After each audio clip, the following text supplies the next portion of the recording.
A paz do Senhor, meus queridos irmãos. Hoje temos a aula 4 do tópico de teologia sistemática que estamos estudando, que é Hamartiologia, a doutrina do pecado. Na aula anterior, nós falamos sobre o pecado original e sua afetação, e também falamos sobre a culpa do pecado. Nesta aula de hoje, nós vamos falar sobre a realidade da ação do pecado e também vamos falar sobre a hereditariedade do pecado. Então vamos lá para o primeiro assunto, que é sobre a realidade da ação do pecado. As consequências do pecado no mundo. O pecado trouxe graves consequências ao universo, principalmente à vida na Terra. A Bíblia faz várias declarações sobre a universalidade do pecado. Nós temos aqui alguns textos. 1 de Reis 8:46. Não há homem que não peque. Salmo 143, verso 2. Porque à tua vista não há justo nenhum vivente. Romanos 3, 10-12. Não há um justo, nenhum sequer. Não há quem faça o bem, nenhum sequer. Romanos 3, 23. Pois todos pecaram e carecem da glória de Deus. 1 de João 1:8. Se dissermos que não temos pecado nenhum, a nós mesmos nos enganamos e a verdade não está em nós. Aqui na letra B, fala sobre a escolha preferencial do eu em detrimento a Deus ou à vontade de Deus. O pecado de Adão e Eva foi uma escolha feita por ambos, uma escolha preferencial do eu, em detrimento de Deus como objeto do sentimento e fim principal de suas vidas. Preferiram atender aos ímpetos do seu ego a fazer de Deus o centro de suas vidas. O Dr. Robinson escreveu que enquanto o pecado como estado é dessemelhança, é diferente em relação a Deus, como princípio é oposição a Deus, e como ato é transgressão à lei de Deus. O pecado não é apenas algo de fora ou externo, tampouco é o fruto de coação vinda de fora, mas é uma depravação dos sentimentos e uma perversão da vontade, que constitui caráter íntimo do homem. A realidade do pecado traz as consequências inevitáveis, que são a culpa e o castigo. Vamos falar aqui um pouquinho agora sobre a hereditariedade do pecado. Como um ato de pecado individual afetou a todos nós, então como que pode, um ato de pecado individual afetar todo ser humano? Então vamos explicar isso aqui. A Bíblia tem a resposta para essa questão. Romanos 3:23 diz que todos pecaram e dá a ideia de que todos os seres humanos participaram da transgressão de Adão e, como indivíduos, tornaram-se pecadores. Romanos 5:12 explica os efeitos do pecado de Adão. O texto diz: portanto, por um só homem entrou o pecado no mundo, e pelo pecado a morte, assim também a morte passou a todos os homens. Paulo estava falando da herança do pecado. A morte, como punição do pecado, tem um caráter universal, porque a morte passou a todos os homens, diz o texto. Por causa do pecado de Adão, todos os seus descendentes tornaram-se pecadores e culpados. Mas Deus providenciou a nossa expiação, conforme está em Romanos 5:8. Mas Cristo morreu por nós, sendo nós ainda pecadores. O pecado é hereditário. A sua universalidade deve-se à corrupção da natureza humana. O primeiro homem violou a vontade expressa de Deus e, por consequência, toda a vida humana se corrompeu. A Bíblia e a consciência moral dão testemunho da responsabilidade que temos de nossa vida. apesar da natureza que temos herdado. A herança do pecado se constitui numa condição de vida, para a qual precisamos da graça salvadora de Cristo para dominá-la, conforme está em Gálatas 2 e versículo 20. Todo ser humano nasce com uma natureza corrompida. Os atos pecaminosos das pessoas são resultados de sua natureza pecaminosa.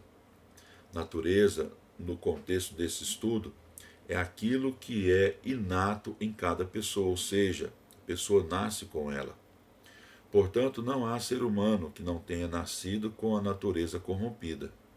Por isso, todo ser humano é pecador diante de Deus, tendo em vista que o pecado é uma herança comum a todos os homens. Davi declarou no Salmo 51, verso 5, que foi formado em iniquidade e foi concebido em pecado. Com isso, ele não estava confessando, o pecado da mãe dele, mas o próprio pecado dele, E é esse estado, ele que vinha desde o momento da sua concepção. Ele estava dizendo que ele era pecador desde o nascimento, desde a sua concepção. Estava falando da sua natureza pecaminosa. Vamos falar aqui sobre a natureza corrompida e congênita de todo ser humano. Paulo usou uma forte expressão em Efésios 2 e 3, quando ele diz: éramos por natureza filhos da ira. A expressão filhos da ira indica o estado de condenação por causa da herança do pecado que recebemos dos nossos pais, Adão e Eva. Entende-se por natureza algo inato e original, distinto daquilo que se adquire posteriormente. Paulo usa o verbo éramos no passado para indicar que, ao sermos regenerados pelo Espírito Santo, fomos alcançados pela graça de Deus. O ser humano precisa de fé pessoal para ser salvo, e a Bíblia declara que Cristo morreu por todos, conforme está em 2 Coríntios, capítulo 5, e o versículo 15. Vamos observar aqui sobre Adão depois da queda. Quando Adão e Eva pecaram, perderam o direito do primeiro estado de santidade em que foram criados e vieram a ser objetos de mudanças negativas. A primeira mudança foi o casal submeteu-se ao domínio da morte espiritual. A penalidade declarada por Deus antes da queda foi, está lá em Gênesis 2,17, porque no dia em que dela comeres, certamente morrerás. Imediatamente ao ato do pecado, Adão e Eva tiveram a sentença cumprida. Tornaram-se culpados e submissos à pena do pecado, com a limitação da vida física e, posteriormente, da morte física. E imediatamente ficaram sob o domínio da morte espiritual, perdendo a comunhão com Deus, separando-se da relação com Ele. Segunda mudança negativa, o juízo de Deus veio também sobre Satanás e a serpente usada por ele. Então, o Criador predisse, então, o futuro conflito, entre Cristo e o diabo, está lá em Gênesis 3 e 15. E porém inimizade entre ti e a mulher, e entre a tua semente e a sua semente, esta te ferirá a cabeça e tu lhe ferirás o calcanhar. A semente da mulher foi Jesus Cristo, que, sendo filho de Deus, fez-se homem para identificar-se com os homens e foi ferido no Calvário. Jesus morreu na cruz, mas não foi ferido na sepultura e na morte, haja vista que ele ressuscitou dentre os mortos. E a ressurreição de Cristo é a prova, de que Cristo venceu a morte e o diabo. Ele morreu por toda a humanidade. Jesus morreu por toda a humanidade. Além disso, anulou a sentença da morte eterna aos que o aceitarem como Salvador e Senhor. Terceiro, Deus proferiu um juízo específico sobre a mulher. Eva experimentaria a dor a dar à luz aos seus filhos. Provavelmente, antes do pecado, ela ia dar luz a filhos, porém, sem dores de parto, né? E também ela passou a ser submissa a seu marido. E nesse sentido aqui é bom a gente explicar a expressão submissa. Antes da queda, ela já tinha essa função de submissa ao esposo, mas ela exercia esse papel sem conflitos, né? O que é ser submissa? Estar junto de outro para cumprir uma missão, né? Então isso é ser submissa. Isso não indica inferioridade, isso indica reconhecimento de papéis dentro de uma missão específica, não é? O que é essa missão? O marido foi escolhido como o líder, né, do lar, da família, e a esposa lhe seria por companheira, e isso ela exerceria esse papel sem muitos conflitos, sem muitas dificuldades.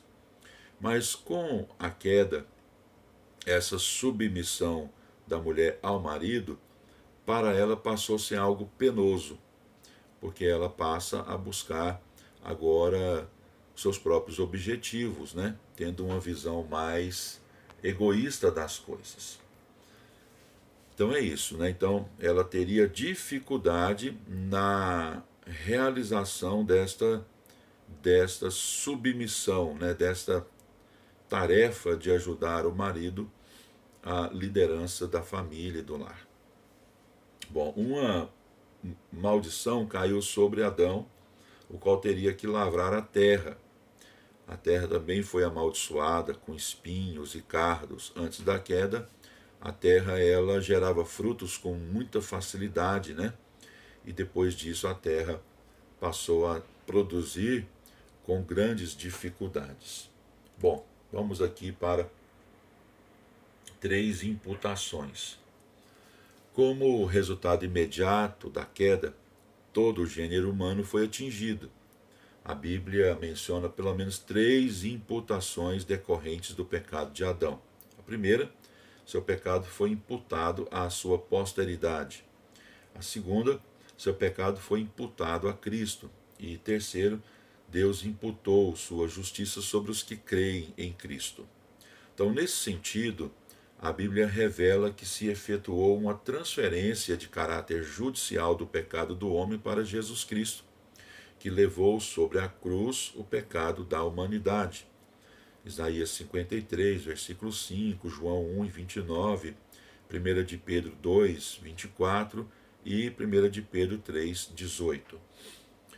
Outra verdade nesse contexto é o fato de que, de igual modo, Deus efetuou a transferência de caráter judicial da justiça de Deus para o crente em Cristo, conforme está em 2 Coríntios, capítulo 5, versículo 21, visto que esse era o único modo de justificação ou aceitação diante de Deus. A participação dos homens na queda resultante do pecado não se efetua quando cometem seus primeiros pecados, porque eles nascem sob o domínio do pecado, como pessoas caídas, procedentes de Adão. E por último, vamos falar aqui sobre o significado de estar debaixo do pecado. Romanos 3,9 diz: pois que somos melhores do que eles? De maneira nenhuma, pois já demonstramos que tanto judeus como gregos, todos estão debaixo do pecado. Quando Paulo escreveu sobre esse assunto, estava enfrentando discussões e polêmicas entre os cristãos convertidos em Roma, cidade que reunia judeus e gentios. Cada qual tentava justificar sua posição diante de Deus. Paulo então colocou ambos na mesma condição e na mesma posição quando ele disse que todos estão debaixo do pecado. Uma vez que o pecado é transgressão da lei de Deus, o próprio judeu que possuía a lei de Deus foi o primeiro a pecar contra ela. O gentio, por outro lado, não tinha a lei de Moisés, mas tinha a lei da consciência escrita no coração. Paulo mostrou aos Romanos, no capítulo 3, versículo 10 até o 12, acerca da universalidade do pecado e terminou enunciando o veredito final de Deus contra o pecado em Romanos 3, 19 e 20. O judeu, tendo a lei de Moisés, não conseguiu justificar-se do pecado mediante as obras da lei. Então, o remédio para o pecado está não em algum mérito pessoal do pecador, mas no mérito da obra expiatória de Cristo que tira o pecador do estado de pecado e o coloca debaixo da graça salvadora de Deus através de Jesus Cristo, conforme está em Romanos, capítulo 5 e versículo 1. Nenhum pecador, com seus próprios esforços, supostos méritos pessoais, supostas justiças meritórias, pode salvar a si mesmo.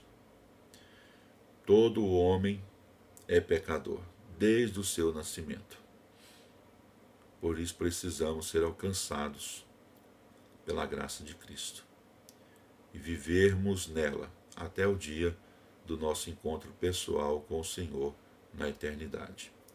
Que Deus abençoe a sua vida, Deus abençoe a sua família, ajude-nos a divulgar o nosso trabalho, curtindo, compartilhando esse vídeo. Muito obrigado.